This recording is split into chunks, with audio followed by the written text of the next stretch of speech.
I know a lot of you guys have one question. Should I be spending my Primo Gems on the Red Hone Storm Thresher for Noelle here? And we're going to give you one very important thing that I haven't seen anywhere else.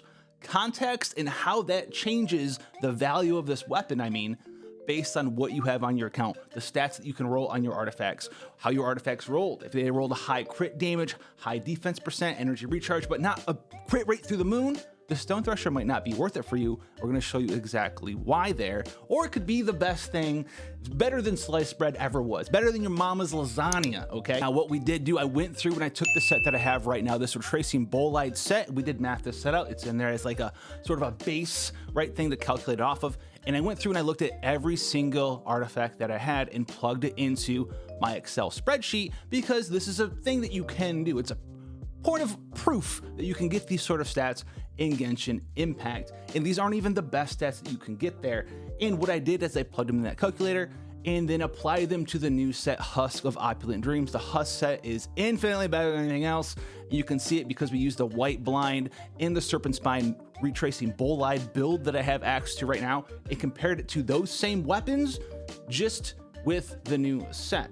And I used all of these set stats that you see right here for everything in the calculator, except for some things that I will point out, because the Red Hone Storm Thresher needs a certain build to sort of get full power, to really sort of put out what that weapon's gonna be doing. You need to have the right amount of crit rate, the right amount of defense, the right amount of everything to really sort of make that thing break the threshold, if you will. For complete transparency, you'll see this one time. Here is the Excel spreadsheet where I took the stats from the artifacts, plugged it in there, and you can see sort of how this is working behind the scenes, but you don't need to see it anymore.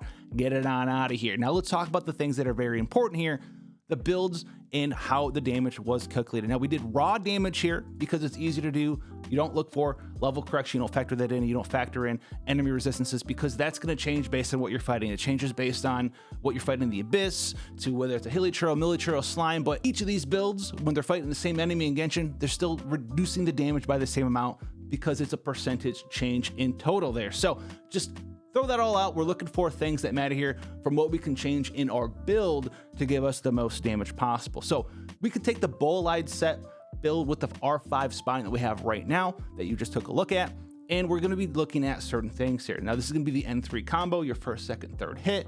The N4 alone, in case you want to add it to your combo, take it away, whatever it is that you want to do there. The plunging attack in the Constellation 4 shield crack. And on top of that, we're gonna have builds with both Gorou at C6 or Gorou not at all in here as well, and you'll see them, they'll be called the no Gorou build. So if we took the build we have right now, the Bolide set, threw Gorou in there, N3 combo 90k damage, N4 42k, and then plunging attack 80k shield crack 76. If we just took all of those same stats with the same weapon, the R5 spine, and just magically transported them over to the new set, the Husk of Opulent Dream set, 136k from our N3 combo, 65k on the N4. This is a significant damage increase. We're talking around almost 50% between Gorou and the new set. They work wonders together. Spine was really lacking on having the ability to bump up its defense, because higher defense on Noelle means higher attack. Spine has the good crit chance.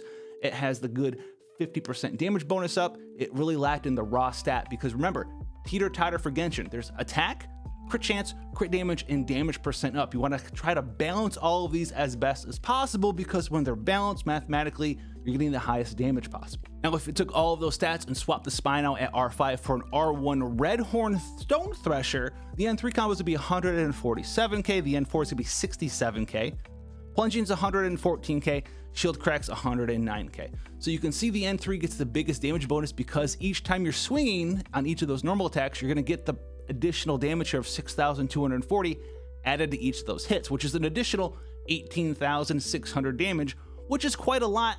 That is why I see the N3 combo being up there by a wide margin. The OG R5 Red Horn, throw that one in there, even better, 176k, a little bit additional damage up there from the additional defense, from the additional refinements, but you're also going to really buff up that proc damage, because instead of it being a 40% defense additional damage, it's 80%, which is a wild amount there. So R5 Stone Thresher is always the best thing, but we're not done yet, because this is not the best build that you can have for either the Stone Thresher or the Serpent Spine. Because if you noticed, I was wearing a crit damage circlet just because I couldn't find a good Summer Nights mask that was crit rate. And my crit damage to crit rate ratio, it is not 2 to 1, it is 4 to 1 nearly, and this is abysmally bad in this circumstance here. So what you would want to do is change that crit damage circlet out for a crit rate circlet and try to get closer to that 2 to 1 crit damage to crit rate ratio. So if I had something that was more close to like 80 something percent crit rate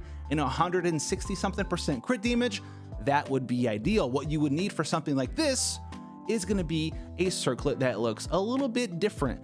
Something like this, 31 crit rate, 26 crit damage is the substat. This is going to be a fantastic thing. If you find a circlet that looks like this for anyone in the game, you're in the money. So this is something that you really want to look forwards to, and we're going to be tackling this right after we tackle the non-Gorou build. So we'll throw these 3 non-Gorou builds up here. We're going to have the R5 spine based on crit with those changes we just talked about, changing that circlet up versus a red horn stone thresher that was improperly built using the crit damage circlet and a red horn stone thresher that was properly built using the crit circlet. So you can really see just how big Gorou changes this up here. 102k on the spine with the crit build, 104k on the red horn that's built wrong, and then 110k on the red horn with high crit rate.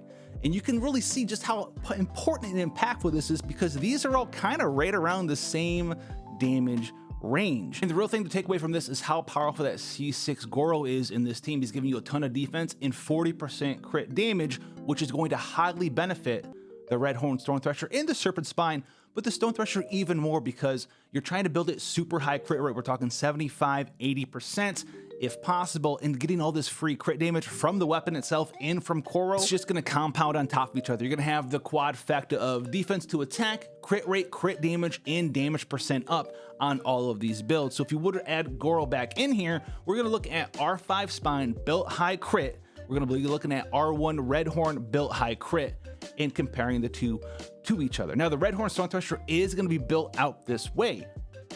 However, you have to keep in mind here, it is even a higher crit than the good old serpent spine build. The serpent spine build here has 82 crit, and that's with 27 crit rate in the weapon itself. Whereas the good old, gotta love it, red horn stone thresher has 75 crit, and none of this crit is possible. You need to find out a way to drop your crit damage. As you can see, a little bit lower. You're gonna be losing, 40% crit damage from substats to balance out this crit damage to crit rate ratio. Otherwise, you're not gonna be doing yourself a favor there. You're gonna be losing to the serpent spine build.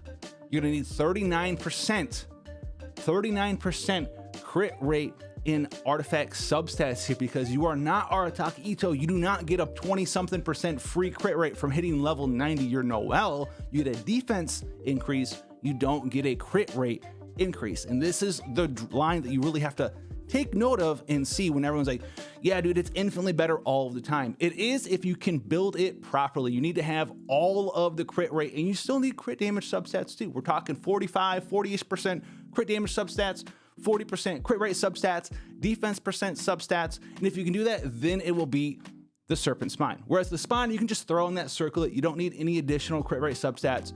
It's much easier to build. You have the damage percent up. Your crit rate doesn't need to be through the moon because your crit damage isn't through the moon either. And if you can't do that with the red horn stone thresher, well, you're gonna be having a little bit worse of damage output than an R5 spine. So if you have access to an R5 spine already from the battle pass, look at it, 150k, 71k, 134k, 127k. If you can't build it right, you have the improper red horn stone thresher build, 147k lower, 67k lower, 114k lower, 109k lower. You're lower in everything. It's only if you can build a high crit rate build, 40% crit rate. I'm gonna pound that in there. It's very difficult for you to come out on top of the R5 serpent spine. White blind, obviously, red horn stone thresher is better there. And even if you get the proper build for the red horn stone thresher, you're still not doing a large amount of additional damage versus an R5 spine. So Primo Gem value-wise, even if you have that very difficult to build for Noelle, you might be better off just spending your Primo somewhere else.